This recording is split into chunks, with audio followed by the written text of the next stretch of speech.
Иисусовата молитва, молитвата на ума и сърцето. Господи Иисусе Христе, Сине Божий, помилуй мене грешния.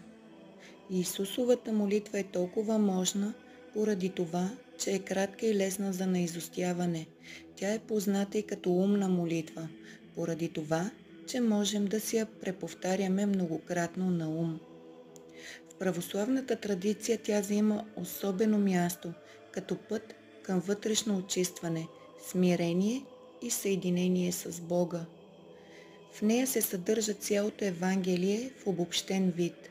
Тя съединява изповядването на Господ Иисус Христос като Син Божий, признаване на нуждата от помилване поради осъзнаване на греховността и надеждата в Божията воля, води до смирение и осъзнаване на изповтаряне на